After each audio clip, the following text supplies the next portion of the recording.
Hi, welcome to Kavi's Recipe.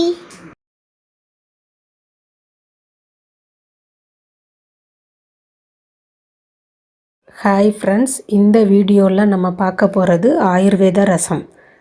இதில் சேர்த்துருக்க பொருட்கள் எல்லாமே நமக்கு இம்யூனிட்டி பூஸ்ட் பண்ணுறதுக்கு தேவையான பொருட்கள். அதனால் இதை ஆயுர்வேத ரசம்னு சொல்லலாம். இந்த ரசத்துக்கு தேவையான பொருட்கள்: சின்ன வெங்காயம் 2, இஞ்சி 1 இன்ச் அளவு, பூண்டு மீடியம் சைஸில் இருக்குது ஒரு 10 பல், மிளகு 1 டீஸ்பூன், தனியாத்தூள் 2 டீஸ்பூன், பெருங்காயம் 1/4 டீஸ்பூன், புளி ஒரு சின்ன நெல்லிக்காய் சைஸ் அளவு, கொத்தமல்லி இலை கொஞ்சம், புதினா இலை கொஞ்சம், சிவப்பு மிளகாய் 1, ஒரு மீடியம் சைஸ் லெமன் 1. முதல்ல புளியை ஊற வச்சுக்கலாம். அதுக்கப்புறம் நம்ம எடுத்து வச்ச பொருட்களை ஒன்றா இடிக்கல்லில் வச்சு தட்டிக்கலாம். ஜார் பயன்படுத்தி அரைக்க வேண்டாம். ஏன்னா இடிகளில் தட்டும்போது இந்த ரசமே நல்ல வாசனை கிடைக்கும் நமக்கு. அதனால் ஒவ்வொரு பொருளாக இப்போ இடிகளில் சேர்த்துக்கலாம். முதல்ல ஒரு டீஸ்பூன் மிளகு சேர்த்து இடிச்சுக்கலாம். அதுக்கப்புறம் ஒரு துண்டு இஞ்சி சேர்த்து இடிச்சுக்கலாம். எடுத்து வச்ச பூண்டு பல் சேர்த்துக்கலாம். அதுக்கப்புறம் ஒரு 2 சின்ன வெங்காயம் அதையும் சேர்த்து நல்லா இடிக்கலாம். இப்போ எல்லா பொருட்களையும் நல்லா தட்டி எடுக்கணும். எந்த பொருளுமே நமக்கு தெரியக்கூடாது. அந்தளவுக்கு தட்டி எடுத்து வச்சுக்கலாம். அதுக்கப்புறமா நம்ம எடுத்து வச்ச புதினா தலையை ஒரு மிக்ஸி ஜாரில் சேர்த்து கொஞ்சம் தண்ணியும் ஊற்றி நல்லா அரைச்சிக்கிறலாம். இப்போ இதை நம்ம ஃபில்ட்ரு பண்ண போகிறது கிடையாது, அப்படியே தான் பயன்படுத்த போகிறோம். புதினா ஜூஸு ரெடி ஆகிடுச்சு.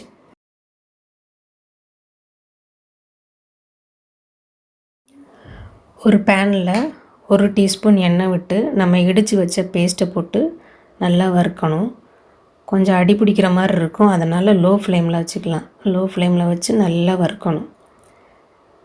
புளி தண்ணியை நல்லா கரைச்சி எடுத்துட்டு அதோட புதினா ஜூஸை சேர்த்து 2 டீஸ்பூன் மல்லித்தூள், 1/4 டீஸ்பூன் பெருங்காயத்தூள், தேவையான உப்பு சேர்த்து அந்த இதை நல்லா கலக்கி வச்சுக்கலாம்.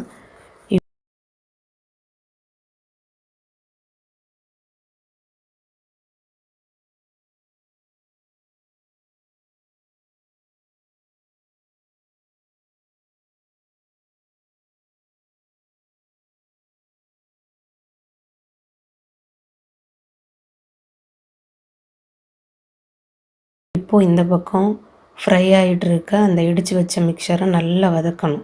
வறுத்துக்கிட்டே இருக்கணும். அடி பிடிக்கும்போது அதை எடுத்து விட்டு நல்லா வறுக்கணும். நல்ல ஒரு வாசனை வரும். அந்த நேரத்தில் நம்ம அந்த புளித்தண்ணி கலவையை அதில் சேர்த்துக்கலாம். நமக்கு ரசம் எவ்வளோ அளவு தேவையோ அந்த அளவுக்கு கொஞ்சம் தண்ணி சேர்த்துக்கலாம். தண்ணி சேர்த்து அது நல்லா நுரக்கட்டி வர்ற வரைக்கும் வெயிட் பண்ணலாம். அது நுரக்கட்டி முதல் கொதி வரும்போது கொத்தமல்லி தலையை தூவிட்டு அடுப்பை ஆஃப் பண்ணிக்கலாம். ஒரு 2 நிமிஷம் கழித்து எலும்பிச்சம்பழத்தை ஜூஸ் எடுத்து அந்த ஜூஸை இந்த ரசத்தோடு சேர்த்துக்கலாம். இப்போது நமக்கு கமகமக்கும் ஆயுர்வேத ரசம் ரெடி.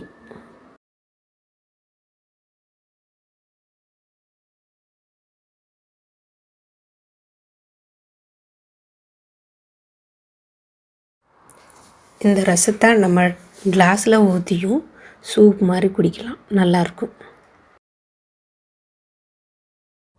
இந்த ரசம் ரொம்ப நேரம் கொதிக்கக்கூடாது. முதல் கொதி வந்தோடனே அடுப்பை ஆஃப் பண்ணிடணும். ரெண்டாவது, நமக்கு கோல்டு காஃப் இருக்கும்போது இந்த ரசத்தை நம்மளோட சாப்பாட்டில் சேர்த்துக்கும்போது ஒரு நல்ல ரிலீஃப் கிடைக்கும். ட்ரை பண்ணி பாருங்கள். Thanks for watching.